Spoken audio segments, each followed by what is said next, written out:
இதில் நீ முடிஞ்சால் இதில் பொறுத்துக்கோ. துவந்த திதிக்ஷையா அடுத்த உபாயத்தை சொல்கிறார். அப்போ என்ன பண்ணணும்னா அது துவந்த திதிக்ஷையா, அது இன்பம் வரும், லாபம் வரும், துன்பம் வரும், நஷ்டம் வரும், எல்லாம் தான் வரும். அதெல்லாம் வரும் தெரிஞ்சு தான், அதெல்லாம் வரும் தெரிஞ்சுக்கிட்டே தான் நம்ம ஃபேஸ் பண்ணணும். அவ்வளோதான். அது தெரியாமல் ஃபேஸ் பண்ணுறதுக்கு கஷ்டப்படுறதை காட்டிடலாம் தெரிஞ்சுக்கிட்டு ஃபேஸ் பண்ணுறது எவ்வளோ மேல்.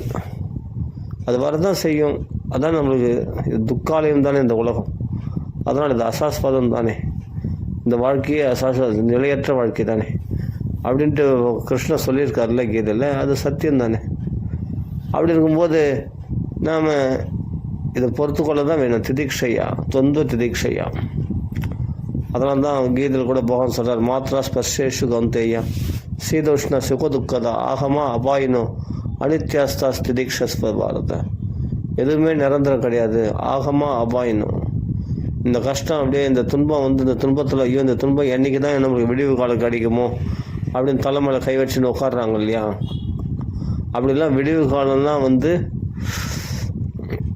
அப்படி விடிவு காலம் இல்லாத மாதிரி நிரந்தரமாக எந்த துன்பமும் யாருக்கும் கிடையாது. நல்லா புரிஞ்சுக்கணும். நீங்களே துன்பத்தை நிரந்தரமாக ஆக்கிக்கணும்னு நினச்சா கூட முடியாது. நம்மளால் சுகத்தையே நிரந்தரமாக ஆக்கி கொள்ள முடியல, துன்பத்தையே நிரந்தரமாக ஆக்கி கொள்ள முடியும். நம்ம எதை விரும்புகிறோமோ அந்த விரும்பிய நம்ம இஷ்டப்பட்டது சுகம். அந்த இஷ்டப்பட்ட சுகத்தையே நம்ம நிரந்தரமாக்கி கொள்ள முடியல. அப்படிங்கும்போது நம்ம விரும்பாத இந்த துக்கத்தையே நம்ம நிரந்தரமாக ஆக்கி கொள்ள முடியும்? நிச்சயமாக முடியாது. அதனால் எதுவுமே ஆகமா அபாயணும், தோன்றும் மறையும். சந்தோஷமாக இருக்கிறோன்னா அந்த சந்தோஷம் அப்படியே இருந்துருப்பா அப்படின்னு நினச்சா அதுவும் நடக்காது, அதுவும் போகும். அனித்தியமானதாக இருக்கும். அப்போ என்ன பண்ண திதிக்ஷஸ்ப பாரத, என்னடா அது நல்லா சுகமாக இருந்தது போயிடுச்சே அப்படின்னா அனித்தியமானது, அவ்வளோதான். ஆஹா அது போயிடுச்சு, அது வருத்தமாக இருக்கேன்னா அது திதிக்ஷஸ்ப பொறுத்துக்கொள், அவ்வளோதான். இப்போ துன்பம் வருமே என்ன பண்ணுறதுன்னா அதையும் பொறுத்துக்கொள் அப்படின்னு திதிக்ஷஸ்ப பாரதா அப்படின்ட்டு கீதையில் சொல்கிறார். அதுதான் இங்கே ரிஷபதேவர் பரதர் முதலான 100 பிள்ளைகளுக்கு உபதேசமாக சொல்கிறார். இங்கே சர்வத்திர வியசனாபகத்தியா தொந்த திதிக்ஷையா, இன்பம் துன்பம் லாபம் நஷ்டம் வெற்றி தோல்வி மான அவமானம் சீத உஷ்ணம். ஆனால் இந்த அவமானத்தை மட்டும் எல்லாத்தையும் கூட மற்றெல்லாம் கூட எப்படியாவது தாங்கிடுறாங்க.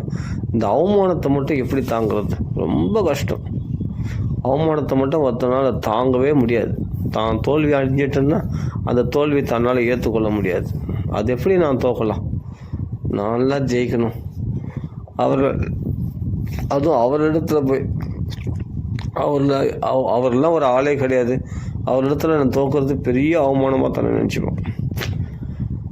அப்போது அவமானத்தை பொறுத்துக்கிறது தான் பெரிய அந்த ஈகோவானது விட்டு கொடுக்காது, பயங்கரமாக தடை பண்ணும்.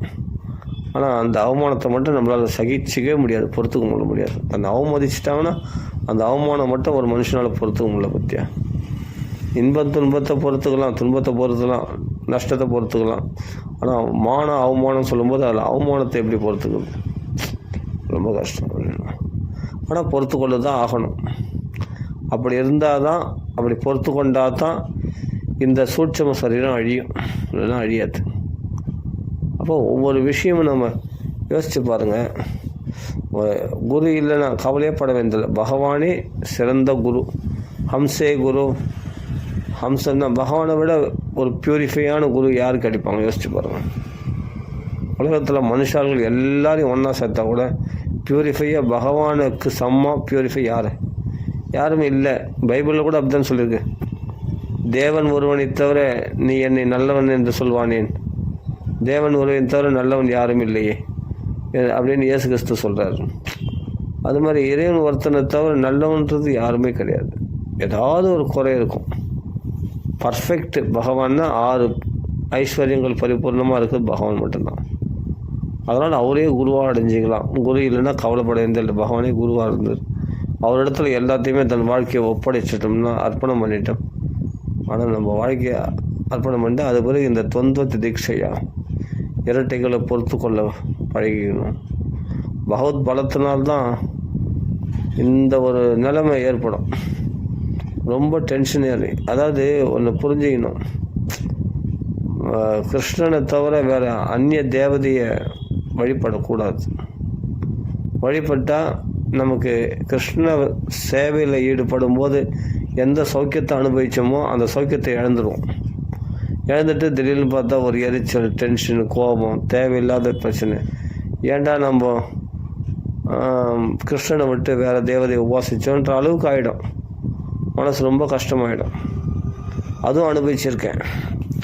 அதனால் ஒரே தெய்வத்தை வழிபடும் போது ஃபஸ்ட்டு நம்மளுக்கு சோதனையாக இருந்தாலும், கஷ்டங்கள் கிடைச்சாலும், கஷ்டங்கள் உண்டானாலும் அப்படியே போக போக நம்மளுக்கு செட் ஆகிட்ட பிறகு அப்புறமா அந்த தெய்வத்தையும் நம்ம வழிபட்டு இருப்போம். நல்லா டக்குன்னு வேறு சரி கொஞ்சம் மாற்றி பார்க்கலான்ட்டு வேறு தெய்வத்தை மாற்றுறதோ வேறு நாமத்தை மாற்றுறதோ அது பெரிய ஆபத்து, பெரிய கஷ்டத்தை உண்டாகிடும். அதில் தான் நம்ம போட்டு புரட்டி எடுத்தோம். அது தேவையா நமக்கு? அது மாதிரி ஒரு தேவதையை வழிபட்டுருக்கும், ஒரு நாமா சொல்லியிருக்கோம், சரியான வழியில் போயிட்டு இருக்கும்போது திடீர்னு கிராஸ் டக்குன்னு வேறு ஒரு விஷயத்தில் தாவணும்னா அடி பயங்கரமாக இருக்கும். அதிகமான அடி கிடைக்கும். சோதனைகள் பயங்கரமாக இருக்கும். உண்மையை சொல்கிறேன். ஆமாம், அது மாதிரி அடிக்கடி மாற்றக்கூடாது. தெய்வத்தையோ நாமத்தையோ மாற்றக்கூடாது. நம்ம ஒரு இதில் கரெக்டாக போயிட்டு இருக்கோம் அப்படின்னா, கரெக்டாக ராமநாமாவில் போயிருக்கோம் அப்படின்னா டக்குன்னு இல்லை எனக்கு இது பிடிச்சிருக்கு வேறு மாற்றிக்கிறேன். அப்போது ஏற்கனவே சொன்ன ராமநாமம் அப்போது சாதாரணமானதா? இல்லையா? அப்போது அது அவமதிச்சுட்டு நான் இன்னொரு வழியில் போகிறேன், இதுதான் எனக்கு பிடிச்சிருக்கு அப்படின்னு போனால் அப்போது நம்மளுக்கு பெரிய கஷ்டங்கள் உண்டாகும். அந்த கஷ்டங்களை சகிக்க நமக்கு சக்தி இருந்தால் தாராளமாக போகலாம். அதனால் தெரிஞ்சுக்கணும். அதனால் சர்வத்திர ஜந்தோர் வியசனாவகத்தியா இக்கரைக்கு அக்கறை பச்சைன்னு சொல்லுவாங்க. இப்போ இங்கே என்னென்னா இந்த ராமநாமா சொல்கிறதுல எனக்கு அவ்வளோ சந்தோஷம் இல்லை. நான் அங்கே போனால் எனக்கு ரொம்ப சந்தோஷமாக இருக்குது. வேறு நாமா சொல்கிறேன், வேறு வழிபாடு நான் பண்ணுறேன், அது சந்தோஷமாக இருக்குது அப்படின்னு நம்ம இங்கேருந்து பார்க்கறதுக்கு தோணும். அது நல்லா இருக்க மாதிரி தோணும். அங்கே போனால் தான் தெரியும் பயங்கரமான கஷ்டங்கள் வரும், சோதனைகள் வரும். அடடா நம்ம அங்கேயே இருந்திருக்கலாம் போல இருக்கே பழைய இடத்துலையே அப்படின்னு.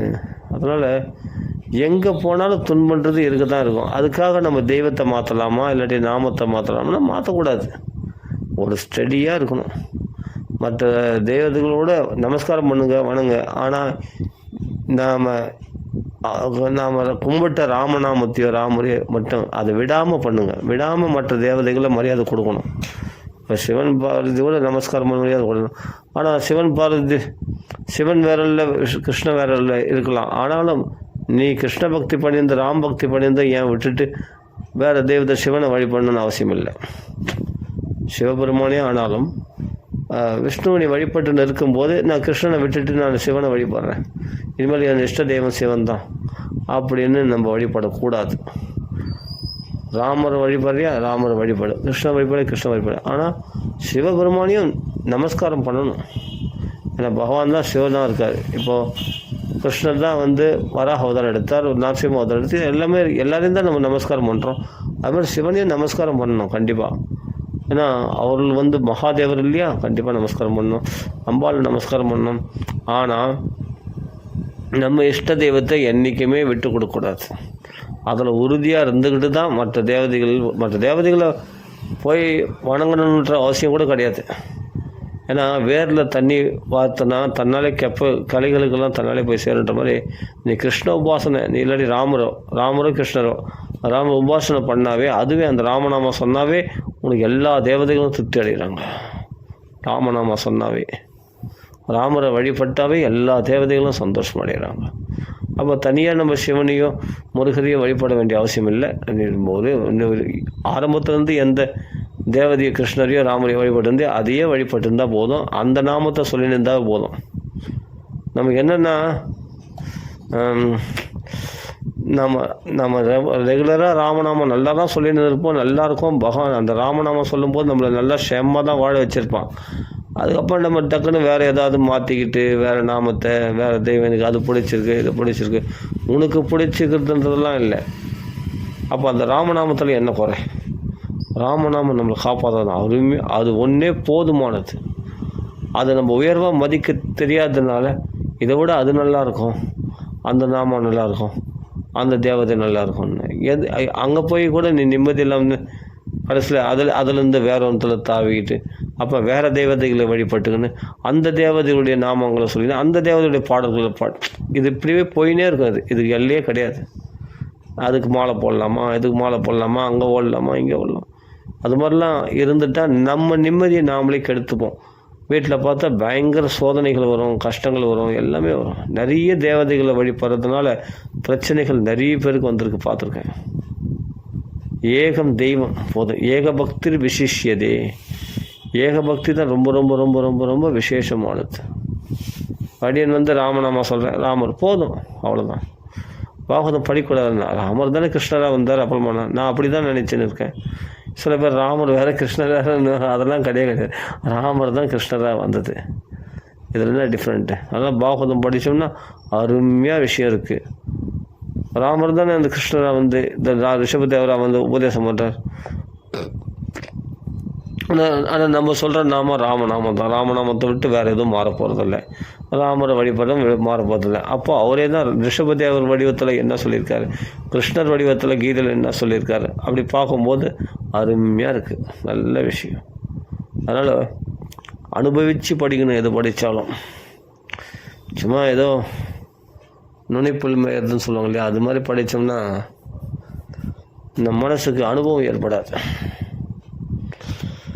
எது படித்தாலும் அர்த்த புஷ்டியோடு என்ன அருமையாக ஸ்லோகங்கள் சொல்லியிருக்காங்க பாருங்கள். அந்த 25 உபாயங்கள். அப்போ நான் நான் என்று ஆடக்கூடிய அந்த அகங்காரம் அடியோடு போயிடும். ஃபஸ்ட் கிளாஸாக இருக்கும். தான் சொல்கிறேன், பாகவதத்தில் இந்த உபதேசங்கள்லாம் கபில வாசுதேவருடைய உபதேசம் அடேங்கப்பா ரொம்ப சுவாரஸ்யம். 10 அத்தியாயத்தில் அந்த தியான யோகம் சொல்லிடுவார், கர்ம யோகம் சொல்லிடுவார், ஞான யோகம் சொல்லுவார், சாங்கிய யோகம் சொல்லியிருக்காரு, பக்தி யோகமும் சொல்லியிருக்காரு, எல்லாம் சொல்லியிருக்காரு. அதில் ஹட யோகமும் சொல்லியிருக்காரு. படித்து பாருங்கள், தெரியும். அவ்வளோ டேஸ்ட்டாக இருக்கும். அதெல்லாம் ரசிகாக புவி பாவகா. அது ரசிக்கத்தக்க விஷயங்கள். அதில் அப்படியே அனுபவிச்சுன்னு போயினே இருக்க வேண்டியது தான். அப்படியே பிரசன்னமாக போஜம் அப்படின்னு சொல்லி அப்படியே படிச்சுன்னு போயினே இருக்க வேண்டியது தான். அப்படியே அந்த கிருஷ்ண தியானம் வந்துனே இருக்கும். எந்த கட்டம் பிடிக்குதோ அந்த கட்டத்தை படிச்சுக்கிட்டு அனுபவிக்கலாம். பிரகலாதனுடைய உபதேசம் அடேங்கப்பா அருமையாக இருக்கும். அந்த குழந்தைகளுக்கு அவர் சொல்கிற உபதேசம் நாமளே குழந்தைகளாக மாறிடுறோம் அந்த இடத்துல. அவர் சொல்கிற உபதேசத்தை கேட்கணும் போல் ஆசையாக இருக்குது. அவ்வளோ அருமையாக இருக்குது. எப்படி இது மாதிரிலாம் மகான்கள் இப்படி அனுபவித்து தங்கள் வாழ்க்கையினுடைய அனுபவங்களை பெரிய பெரிய 5 வயசு பையன் தானே பிரகலாதன். ஆனால் பெரியவங்க ஆன பிறகு கல்யாணம் ஆன பிறகு எந்தெந்த பந்தங்கள் எப்படி உண்டாகும், எப்படி இவன் மனைவி இடத்துல மயங்குவான், பிள்ளை இடத்துல எல்லாம் புட்டு வைக்கிறாரு. இன்னும் பார்த்தா பிரகலாதனுக்கு பார்த்தா இன்னும் கல்யாணமே அவ்வளோ சின்ன பையன். ஆனால் இவ்வளோ என்னமோ அனுபவித்த மாதிரி இவ்வளோ விஷயத்த சொல்கிறானே பிரகலாதன் அப்படின்னா அவ்வளோ குரு உபதேசத்தினுடைய மகிமை வேற இல்லை. நாரதர் அவ்வளோ சொல்லியிருக்காரு. இவன் இன்னும் இப்போ தான் குழந்த பையன், 5 வயசு பையன். இல்லை கர்ப்பத்தில் இருக்கும்போதே உபதேசம் பண்ணிட்டார் நாரதர். ஏன்? அப்போது ஒரு குருவனுடைய உபதேசத்தினால இவன் அனுபவிக்கணும்னு அவசியம் இல்லை. பிரகலாதன் பெரியவனாகி கல்யாணம்னா இவ்வளோ பிரச்சனைகள் இருக்குது. அப்போ கதம் பிரியாயா அனுகம்பிதாயா சங்கம் ரகசியம் ருச்சிராம்ஸ்ட மந்திரான்னு அவள் தலையணை மந்திரம் போட்டாள்னா அவன் அதுக்கப்புறமா எப்படி அவளை விட்டு அவன் கோயிலுக்கு வருவான், பகவத் விஷயத்துக்கு வருவான், ஆசை இருந்தாலும் மோரம் வருவான். கல்யாணம் ஆகிறதுக்கு முன்னாடி ஒரு மாதமாக எங்கின்னு இருப்பான், அப்படியே தவிப்பான். எப்போ கல்யாணம்னு அவ்வளோ ஆசையோடு எதிர்பார்த்துன்னு இருப்பான். கல்யாணம் ஆன பிறகு என்னன்னா அவ்வளோதான், ஒரு வருஷம் ஃபுல்லாக சரியாக ஆஃபீஸ் போக மாட்டான், எதுவும் பண்ண மாட்டான், மனைவியே கதின்னு இருப்பான் இல்லையா. அப்போது ருச்சிராம்ஸ்ட மந்திரான்னு சங்கம் ரகசியம், அந்த ரகசியமான சங்கத்துக்கு ஆசைப்பட்டு அவளை விட்டு பிரியாமல் இருப்பான். எது வரைக்கும்? அந்த ஆசை கசக்கிற வரைக்கும். அந்த ஆசை கசந்து போச்சுன்னா அதுக்கப்புறமா கொஞ்சம் கொஞ்சமாக பிரச்சனை ஆரம்பிக்கும். விரிசல் கணவன் மனைவிக்குள்ளே. உன்னை பார்த்தா எனக்கு பிடிக்கல, என்னை பார்த்தா அவனுக்கு பிடிக்கல. கல்யாணத்துக்கு முன்னாடி தேவதை அது எதுன்னு சொன்னீங்களே, இப்போ என்ன என்னை பார்த்தா பிடிக்கல, என்னை பார்த்தா பிடிக்கல. நீ அப்படி பேசக்கூடாது, இப்படி பேசக்கூடாது, இப்படி நடந்துக்கணும், அப்படி நடந்துக்கணும், என்னென்னவோ. அது பிறகு அவளுக்கு இவன் கசந்து போயிடும். ஒரு மாதிரி குடும்ப பிரச்சனைகளில் ஈடுபடும் போது அப்போது இந்த 2 பேருக்குள்ள அந்யோன்யமானது கொஞ்சம் கசந்துடும், கொஞ்சம் தளர்ந்து போயிடும். அந்த முன்னாடி இருந்த அந்யோன்யம் இருக்காது. அதான் சொல்லுவாங்களா, ஆசை 60 நாள், மோகம் 30 நாள், அவ்வளோதான். அதெல்லாம் இதெல்லாம் பிரகலாதனுக்கு எங்கே அனுபவம் இருக்குது. ஆனால் இதெல்லாம் சொல்கிறாரே உபதேசத்தில். ஆனால் அது ஏன் சொல்கிறாருன்னா, ராய கலத்திர பசவாக இது அப்படின்னு அந்த ஸ்லோகம்லாம் என்னமோ அனுபவித்த மாதிரி எல்லாம் தாத்தாக்கள்லாம் பாட்டிகள்லாம் அனுபவித்த அனுபவங்கள் வாழ்க்கையில் கசந்து போய் கடைசி காலத்தில் எப்படி இருப்பாங்க அதெல்லாம் சொல்கிறார் பிரகலாதர்னா. இதெல்லாம் அவருக்கு எங்கே அனுபவம் இருக்குது? அனுபவம் இல்லை. ஒரு குருநாதரிடத்தில் தஞ்சம் அடைஞ்சிட்டாருன்னா, அவருடைய அனுபவங்களை கொடுத்துட்டாருன்னா, அப்புறமா இவனுக்குன்னா இவன் பர்ஃபெக்ட்டு. அந்த உபதேசத்தை அப்படியே அவன் ஒப்பிச்சா போதும். பிரகலாதன் அப்படி தான் தன் குருநாதர் நாரதத்திலிருந்து வாங்கின அந்த உபதேசத்தை அப்படியே ஒப்பிச்சார் அசுர குழந்தைகளுக்கு. அதனால் பெரிய பெரிய பின்னாடி வரப்போகிற வயோதிகளில் வரப்போகிறவங்க அவங்களுக்கு இல்லை, எனக்கே கொஞ்சம் ஆச்சரியமாக இருக்கும். என்னடா 5 வயசு பையன் பிரகலாதன் என்னமோ பார்த்தா வயசான காலத்தில் இப்படி ஆகிடுவாங்க, அப்படி ஆகிடுவாங்க. பாதி வயசு ஆயுசு தூக்கத்தில் போயிடுது, பாதி வயசில் பணம் சம்பாதிக்கிறதுல போயிடுது, பாலியத்தில் விளையாட்டில் போயிடுது, பௌகண்ட வயத்தில் போயிடுது, இப்படிலாம் சொல்கிறாரு. இது எப்படி இவருக்கு இதெல்லாம் இவ்வளோ தெரிஞ்சதுன்னா நாரதருடைய உபதேசம். ஒரு குரு ஒருத்தன் படிச்சுட்டான்னா அவன் உலகத்தை படிச்சுட்டான். அவன் உலகத்தை தனியாக அனுபவித்து தெரிஞ்சுக்கணும் அவசியம் இல்லை. எல்லா அனுபவங்களும் ஒரு குருநாதர் சொல்லி கொடுத்துருவார். அப்படி நாரதர் பிரகலாதனுக்கு பின்னாடி வரப்போகிறது, கல்யாணம் ஆன பிறகு என்னென்னலாம் நடக்கும், என்ன சிக்கல்கள்லாம் ஏற்படும், எப்படி ஒரு புழுவானது இந்த பட்டுப்பூச்சி இருக்கு இல்லையா, பட்டுப்பூச்சி புழு வாயிலேருந்து ஒரு நூலை கக்கி பெரிய வலையை பின்னி அந்த வலைக்குள்ளே அது வாசம் பண்ணும். அந்த வலையினால ஸ்ட்ராங்காக கட்டியாகி போச்சுன்னா அந்த நூலானது கட்டியாகிடும். அந்த பட்டுப்பூச்சி பார்த்தா அது கட்டியே அந்த வலைக்குள்ளே அதுவே சுற்றிக்கிட்டு என்னாகுன்னா அது வெளியே வர வழி தெரியாமல் அதுலேயே அந்த நூல்கள் ஸ்ட்ராங் ஆகிடுச்சுன்னா அதுலேருந்து அது கீழ்ச்சின்னு வெளியே வர சக்தி இருக்காது அதுக்கு. அந்த பட்டுப்பூச்சி அதிலேயே துடிச்சு செத்து போயிடும். அது மாதிரி நாம் இந்த இல்லற கவலைகளே துடிச்சு ஒரு மனுஷன் தான் ஏற்படுத்தின பந்தத்தை கல்யாணம் பண்ணிக்கிட்டான். கல்யாணத்து மூலமாக பிள்ளைகள் ஏற்பட்டு விட்டது. அப்புறம் பிள்ளைகளை கல்யாணம் பண்ணி அப்போ மாமனார் அப்போ சம்பந்திகள் அப்படியே பெரிய உறவுகளை இவனே உண்டாக்கினு இதிலிருந்து வெளியே வர வழி தெரியாமல் இல்லறத்துலேயே மாட்டிக்கிட்டு செத்து போகிறான் இல்லையா, ஒரு மனுஷன் இறந்து போகிறான் இல்லையா. அது மாதிரி ஒரு பட்டுப்பூச்சானது தானே வலையை பின்னிக்கிட்டு தன் வாயிலேருந்து அது கூட்டை கட்டி கட்சியில் அதுவே வெளியே வர வழி ஸ்ட்ராங் ஆகிடுச்சு. அந்த ஜவ்வாக இருந்தது கடைசியில் ஸ்ட்ராங்கான நூலாகின பிறகு பட்டு நூல் அது ஆன பிறகு அதுக்கப்புறம் அதால் வெளியே வர தெரியாமல் அப்படியே அதில் மடிஞ்சு போகுது இல்லையா.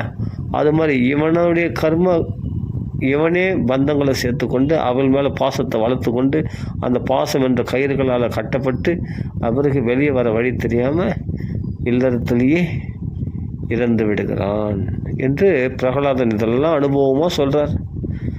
என்னவோ 5 வயசு பையன் பார்த்தா என்னவோ 500 வயசு கிழமை மாதிரி 90 வயசு கிழமை மாதிரி அப்படி பேசுகிறாரு பிரகலாதன். பார்த்தா எனக்கே ஆச்சரியமாக இருக்கும் அந்த உபதேசம்லாம் படிக்கும்போது. என்னடா அது எப்படான்னா அவ்வளோ நாரதர் குருநாதரை படிச்சுட்டேன். எல்லாம் குரு சொல்லி கொடுத்தது, குருனுடைய சிக்ஷை. அதான் பர்ஃபெக்டாக இருக்கிறா போல. ஆஹா, அந்த குரு வச்சன ரச்சனம் ஏகம் கேவலம் ச ஆகலைய ஜெயதி ஜெகதிமாயாம் யஸ்ய காயாதவஸ்தே. ஜெயதி ஜெகதிமாயாம் உலகமாயே ஜெயிச்சிட்டானாம் பிரகலாதன். யஸ்ய காயாதவஸ்தே, காயாதவஸ்தேன்னா கையாதவனுடைய புத்திரனாகிய பிரகலாதன். காயாதவஸ்தே வச்சன ரச்சனம் ஏகம், அந்த நாரதர் சொன்ன அந்த வச்சனம், அந்த ரச்சனம் ரசிக்க தகுந்த அந்த வார்த்தைகளை ஏகம் அந்த உறுதியாக அது ஒன்று தான் கதின்னு அப்படி குருவாக்கியத்தை அப்படி சத்தியாக பிடித்து கொண்டான் இல்லையா. அதனால தான் உலகமாயே ஜெயிச்சிட்டான். இப்படிலாம் வாழ்க்கையில் இது மாதிரி இல்லறத்தில் விழுந்தால் இது மாதிரி கஷ்டங்கள்லாம் வரும். அதில் எப்படி நடந்துக்கணும் எல்லாமே குருநாதர் சொல்லி கொடுத்துட்டார். அதனால தான் உலகமாயை ஜெயிக்க முடிஞ்சுது அவரால் பிரகலாதன். அதனால தான் பிரகலாத் பக்த சக்கரவர்த்தின்னு சொல்கிறோம். பிரதிரூபத்திற்கு அப்படின்ட்டு நாரசிம்ம சொல்லிட்டு போகிறார்ல, நீ பக்தர்களுக்கு உதாரணம் புருஷனாக இருப்பாய் என்று. அதனால் பிரகலாதனுக்கு தெரியணும்னு அவசியம். பிரகலாதன் வந்து என்னென்னா, ஒரு குருவை அதனுடைய உபதேசத்தை அப்படியே நாம் காப்பி அடித்தா போதும். நமக்கு என்ன புதுசாக தெரியணும், நம்ம ஆராய்ச்சி பண்ணி அப்படியே இருக்கிறத எடுத்து சொன்னாவே நீங்கள் மற்றவங்க பார்த்து ஆச்சரியப்படுவாங்க. அப்பா நீ சின்ன பையனாக இருக்க, உனக்கு எப்படி இவ்வளோ தெரியுது? அதுதான் அந்த பசங்களே கேட்குதுங்க, இந்த அசுர குழந்தைகளே. டேய், நீயும் வந்து என் கூட தான் படித்த, நீ இவ்வளோ பெரிய விஷயம்லாம் சொல்கிறியடா. பின்னாடி கல்யாணம் ஆனால் இவ்வளோ பிரச்சனைகள் இருக்குது, பிள்ளை குட்டிகள்லாம் வந்து சொத்து சொகெல்லாம் வந்து இவ்வளோ பிரச்சனைக்கு காரணமாயிடும், பகவானை மறக்க செய்தெல்லாம் சொல்கிறியடா. இதெல்லாம் நீ எங்கடா கற்றுக்கணும் பிரகலாதா அப்படின்னு அசுர குழந்தைகள் கேட்குறாங்க. ஏன்னா நம்ம இந்த சண்டை மார்க்கெல்லாம் பார்க்குறோம்.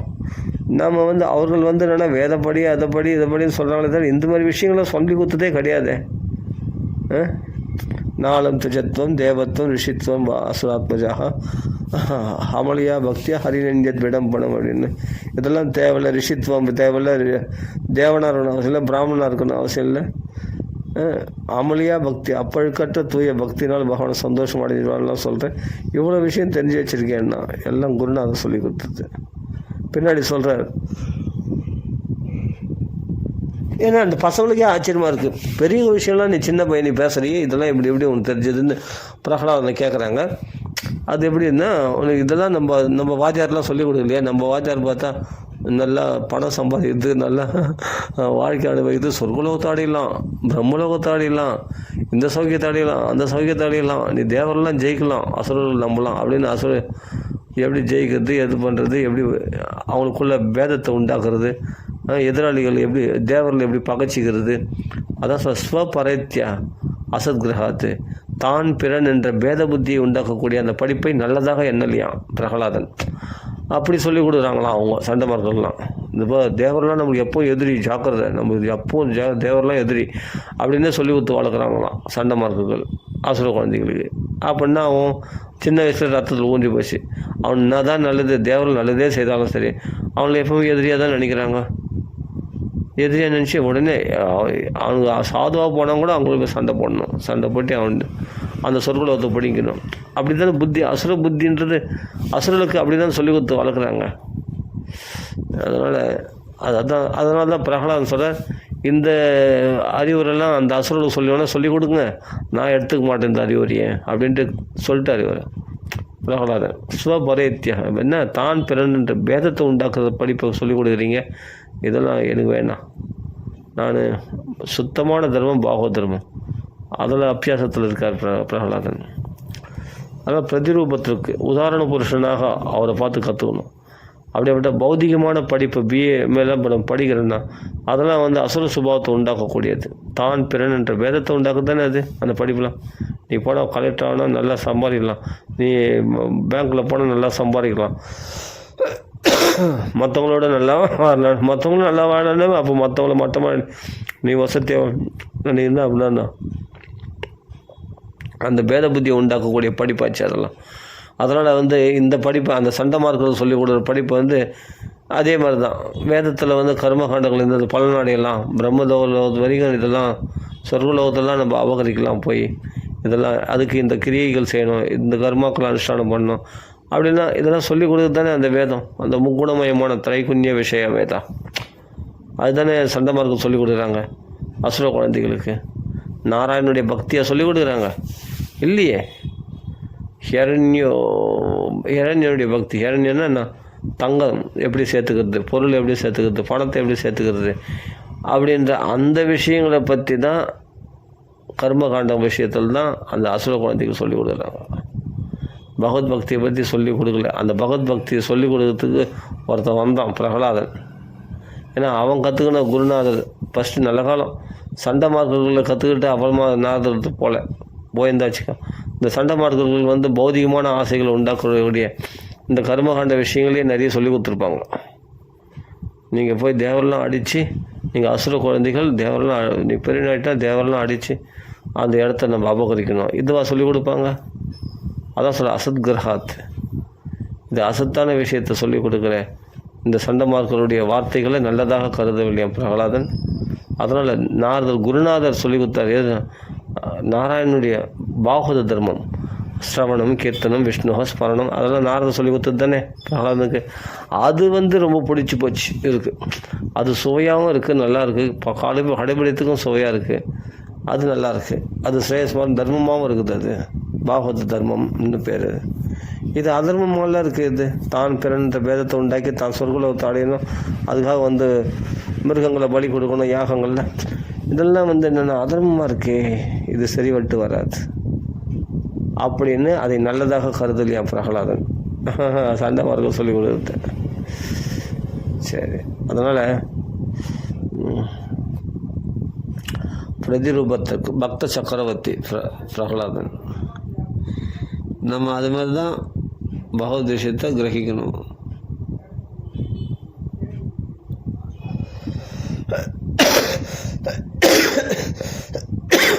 அப்போ இதுலேருந்து என்ன தெரியுதுன்னா, பிரகலாத சரித்திரத்துலேருந்து ஒரு குருநாதரை அதான் அம்சே குரு அப்படிப்பட்ட ஒரு பரமஹம்ச குருவா. அதனால் குரு இல்லைன்னா கவலை, பகவானே குருவாக பிரார்த்தனை பண்ணலாம். இல்லை பிரகலாத குருவாக நினச்சிக்கலாம், நாரதர் நினச்சிக்கலாம். கண்டிப்பாக திவ்ய ஞானத்தை நம்மளுக்கு கொடுப்பாங்க, தாராளமாக கொடுப்பாங்க. நம்மளுக்கு கொடுக்காம யாரும் கொடுக்க போகிறாங்க? கொடுப்பாங்க. பாகவதத்தை மட்டும் பிடிச்சிங்க.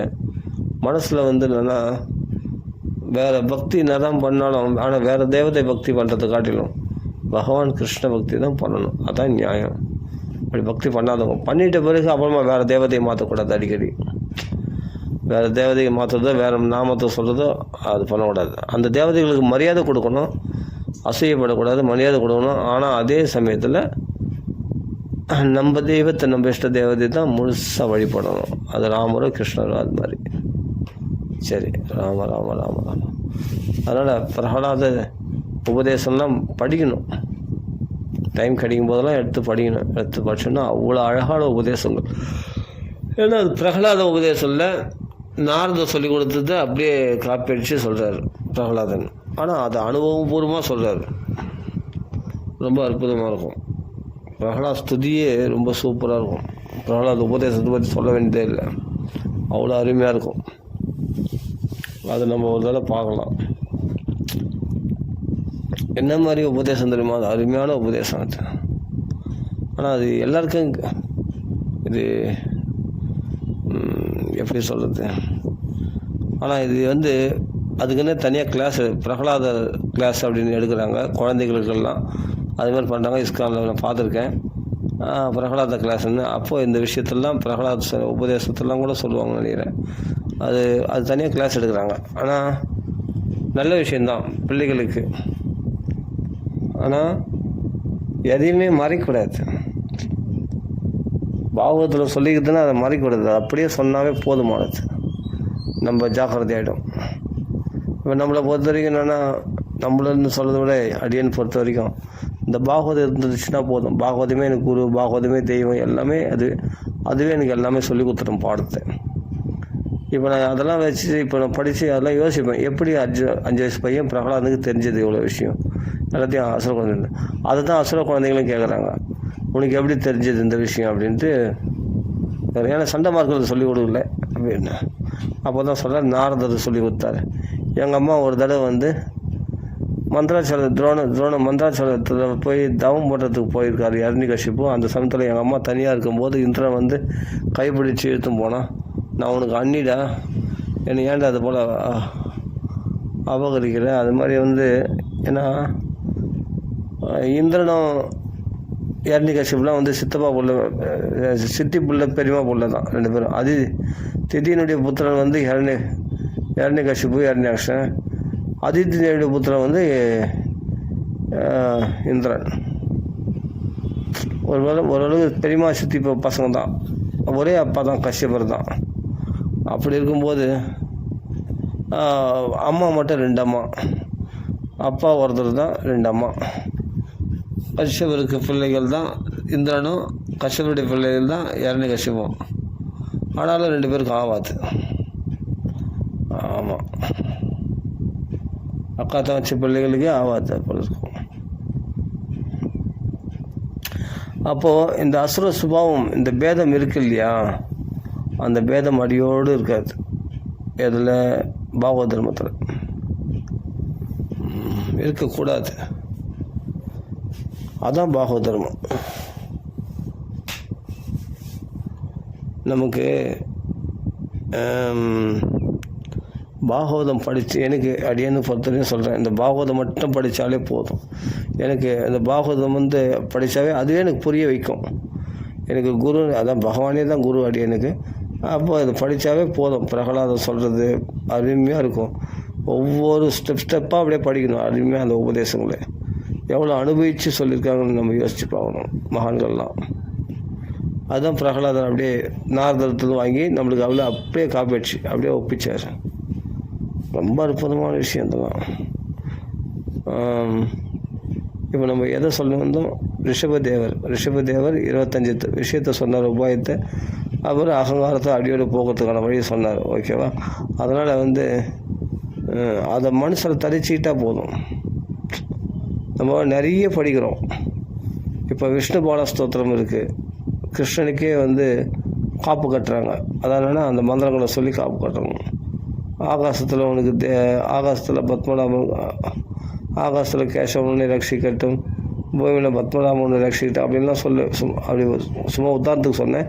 அதுமாதிரி வரும்ல, அதெல்லாம் என்னென்னா பாதுகாப்பு. இவனுக்கு ஃபுல் கவசம் அதனால் தைரியமாக பகவான் நாம சொல்லலாம். சொல்லி அதையே நம்ம பாதுகாப்புக்காக அடைக்கலம் போகலாம். அதில்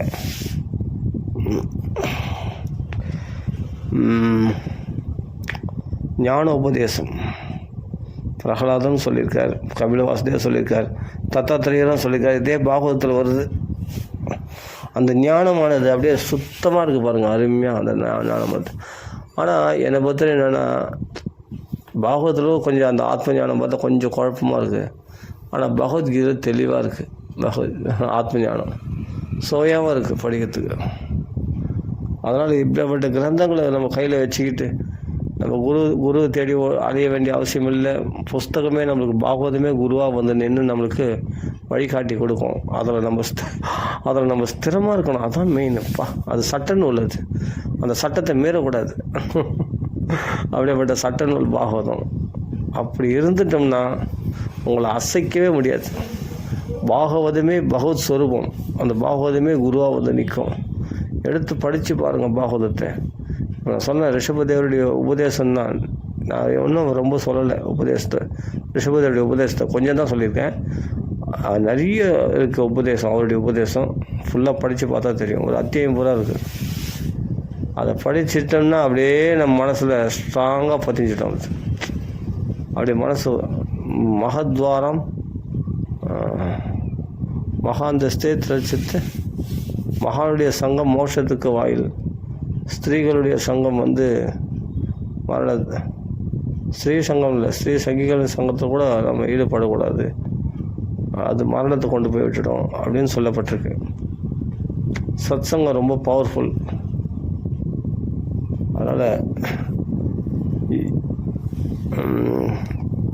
நம்ம ஒரே இடத்துல இருக்கணும், ஒரே தெய்வத்தை வழிபடணும். நம்மளுக்கு கை கொடுக்குதோ நீங்கள் நம்புறதுலேயே அது கை கொடுத்துரும். அந்த தெய்வம் நம்ம நம்பிக்கை அவ்வளோ ஸ்ட்ராங்காக இருந்தால் கண்டிப்பாக கொடுத்துரும். கை மேலே பலன். இதெல்லாம் நம்ம கண் கூட நிறைய பார்த்துருக்கோம். அதனால சொல்கிறேன்.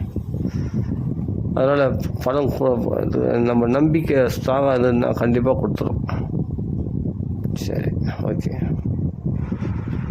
தெய்வங்கள் என்னென்னா நம்மளை கஷ்டப்படுத்தி பார்க்கணுன்ற தெய்வ நோக்கம் கிடையாது. நாமளே கஷ்டப்படுத்திக்கிறோம்.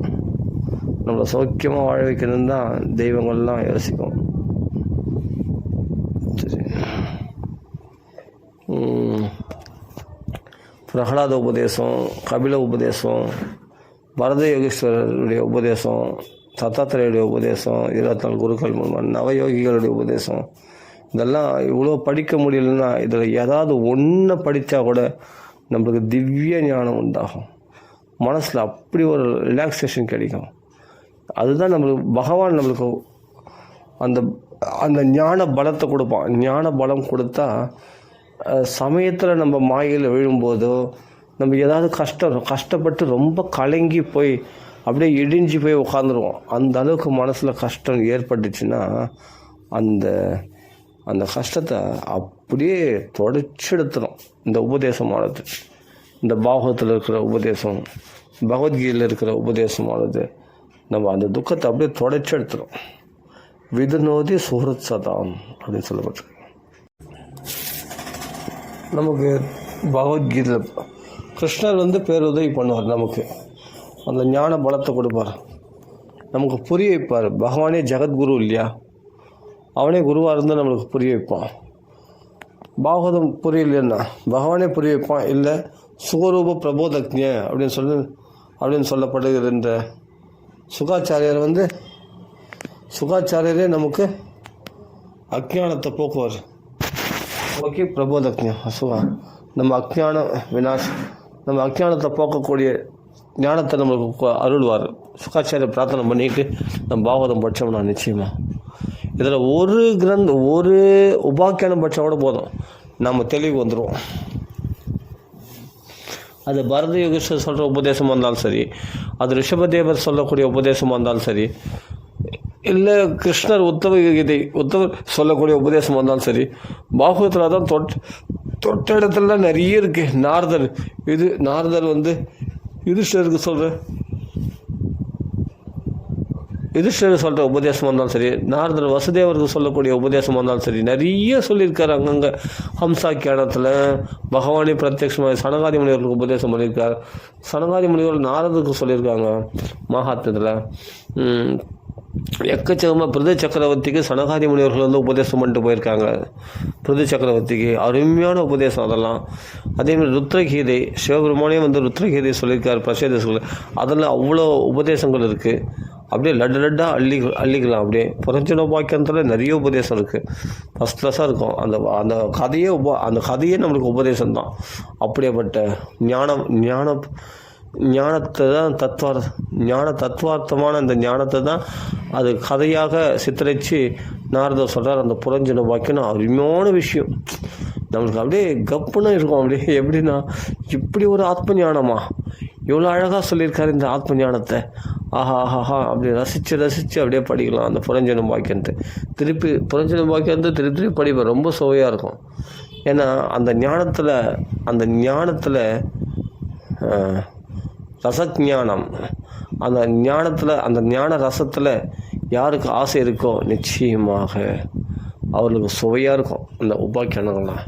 அப்படியே பிரகலாத உபதேசத்தை எடுத்து படிக்கலாம். பிரகலாதன் என்னென்ன சொல்லியிருக்காரு, எப்படி சொல்லியிருக்காரு, யாருக்கெல்லாம் சொல்லியிருக்காரு, அதெல்லாம் அப்படியே நம்ம ரசித்து படித்தோம்னா பாகவதத்தை, அப்புறம்னா நீங்கள் பாகவதம் படிக்கலைன்னு யாருன்னா சொல்லுவாங்களா? உங்கள் கஷ்டம் விலகிறதுக்கு படிங்க பாகவதம். வேறு ஒன்றும் வேணாம். நம்ம சுயநலத்துக்காகவே பாகவதம் படிப்போம் தாராளமாக. நம்ம கஷ்டம் இப்போ போனோம், உடனே ரிலீஃப் ஆகணும் அப்படின்னா, ஞானத்தை விட சீக்கிரமாக பரிசுத்தம் ஆகிறது நம்ம மனசை வேறு எதுவுமே கிடையாது. ஞானம்தான் சீக்கிரமாக ப்யூரிஃபை பண்ணும். அந்த ஆத்ம ஞானம்தான். அதுதான் கீதையிலும் பகவான் சொல்கிறான். ஞானத்தை விட பவித்திரம் பண்ணக்கூடிய சீக்கிரமாக நம்ம பாவத்தை போக்கக்கூடியது வேறு எதுவும் கிடையாது. ஆனால் நிதானம் வேணும், பொறுமையாக யோசிக்கணும். ஒரு விஷயத்தை படித்தோம்னா உபதேசம் ஒரு 2 ஸ்லோகம் படித்தோம்னா அது விசாரணை பண்ணி பார்க்கணும். இது எதுக்காக சொல்லியிருக்காங்க, எப்படி இதை புரிஞ்சிக்கணும் அப்படின்னு அழகாக பொறுமையாக படித்தோம்னா நீங்கள் நிறைய படிக்கணும் அவசியம் இல்லை. ஒரு ஸ்லோகம் படித்தோம்னா நம்ம மனசில் ஆழமாக பதிச்சிட்டோம்னா நம்மளுக்கு பெரிய துன்பங்கள் நம்ம மகதோ பையாத் சொல்பம் அப்பியசிய தர்மசிய திராயுதே மகதோ பையாத். இந்த தர்மத்தில் நம்ம மனசை பறி கொடுத்துட்டோம்னா, கொஞ்சம் அபியாசம் பண்ணி அப்படியே கொஞ்சம் விசாரணை பண்ணி பார்த்தோம்னா திராயுதே பெரிய கஷ்டத்துலேருந்து பயத்துலேருந்து நீங்கள் விடுபட்டு ரிலாக்ஸேஷன் அடைய முடியும் அப்படின்னு சொல்லப்பட்டிருக்கு. இது பகவத்கீதையானாலும் சரி பாகவதம். அதுனா பாகவதம் குழப்பம் வேணால் நீங்கள் டைரெக்டாக பாகவதமே படிக்கலாம். பகவத்கீதையில் டைரெக்டாக சொல்லியிருக்கோம். பாகவதத்தில் என்னென்னா கதைகளாக அப்படி உபமானத்தோடு அழகாக சொல்லியிருக்கோம். வித்தியாசம் அவ்வளோதான், விஷயம் ஒன்று தான். ஆனால் பாகவதம் இன்னும் கொஞ்சம் லகுவாக இருக்கும். பகவத்கீதையாது எடுத்தங்கவுத்தன் சொல்லிட்டு இன்பத்தின்போ லாபநஷ்டம் சம்மனா கருதும், அவ்வளோதான். எப்படி சம்மனா கருதுறது, எப்படி இன்பத்தின்போ லாபநஷ்டம் சம்மனா கருதுன்னு சொல்லிட்டாரு, அவ்வளோ லேஸில் நம்மளால் வந்துடுமா? அது அந்த நாளைக்கு சித்திச்சிடுமா? அது என்னென்னா எடுத்து கவுத்தன் டேரெக்டாக சொல்லிட்டு போயிடுவார் பகவத்கீதையில். ஆனால் பாகவதத்தில் அனுபவமாக அது எப்படி கடைப்பிடிக்கணுமா, இன்பம் துன்பம் லாப நஷ்டம் சமனாக கருதுன்றது எப்படின்னு தெரிஞ்சுக்கணுமா, பாரத யோகேஸ்வர் சரித்திரத்தை பார். எப்படி இன்ப துன்பம் லாப நஷ்டம் சமனாக கருதுனால நீயே பார். அண்ணன்கள்லாம் வந்து சொத்து கூட கொடுக்காம எப்படி ஏமாற்றி அவரை வந்து நல்ல வேலையை வாங்கிக்கிட்டு அவருக்கு புழு பிடிச்ச உளுந்து காஞ்சி ஒட்டின காந்தல் பின்னாக்க கொடுக்கறது இப்படி இல்லாமல் அவர் துன்பத்தான். ஆனால் அதை கூட அவர் என்ன பண்ணார்? ஆஹா, இது எனக்கு சொல்லும்போதே எனக்கு ரொம்ப சந்தோஷமாக இருக்குது. இந்த பரத யோகேஸ்வரர் எப்படி கடைப்பிடிச்சிருக்காரு பாருங்களேன். அப்படி அவமதிச்சு போடுவாங்களாம், அதுவும் பின்னாக்க கொடுப்பாங்களாம். அது கூட அமிர்தவத்து அப்பியவகரதி. அப்போ அது பின்னாக்கன்னு பார்க்கல, அதில் கூட பிரம்மத்தை பார்த்தாராம். அதனால் மிருதமாக பார்க்கல, அது அமிர்தமாக பார்த்தாராம்.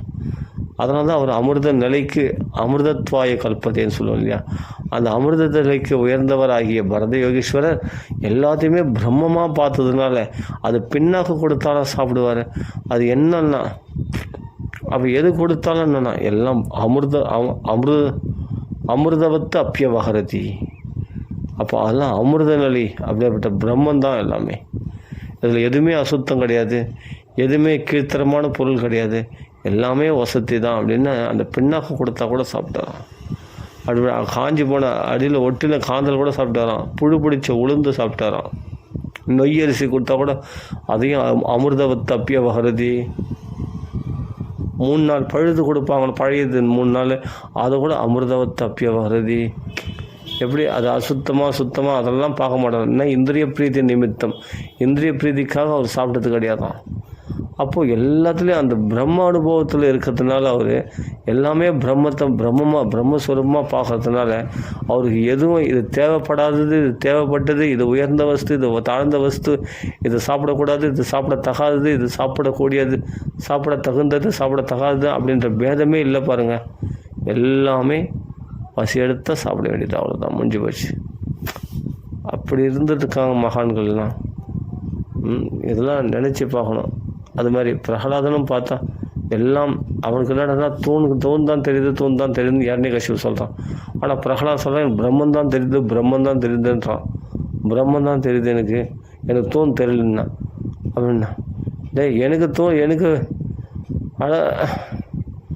என் கண்ணுக்கு தூணாக தெரியுது, உனக்கு என்னடா பிரம்மன் தெரியுதுன்றேன்னா, அது உன் கண் கோளாறு, உனக்கு தெரியலன்றதுனால எனக்கு தெரியலன்னு ஆகிடுமா என்ன? அப்போ 2 பேருடைய பிரமாணம் சத்தியமா? இவன் பிரம்மத்தை பார்த்தான், அவன் தூணை பார்த்தான், 2 பேர் சத்தியமா? அது எப்படி 2 சத்தியமாயிடும்?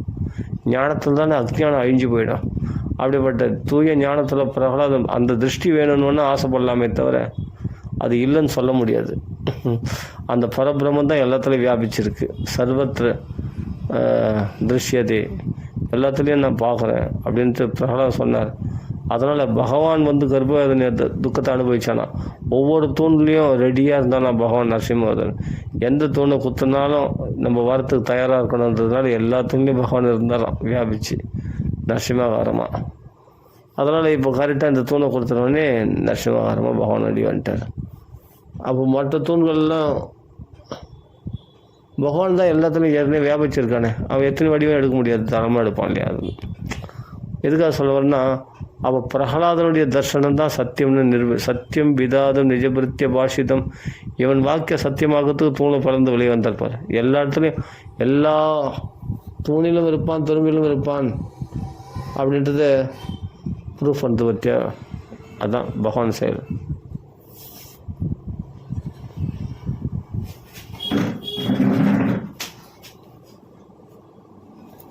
அதுதான் பகவான் செயல். ராம ராம ராம ராம ராம ராம ராம ராம ராம ராம ராம ராம ராம ராம ராம ராம ராம ராம.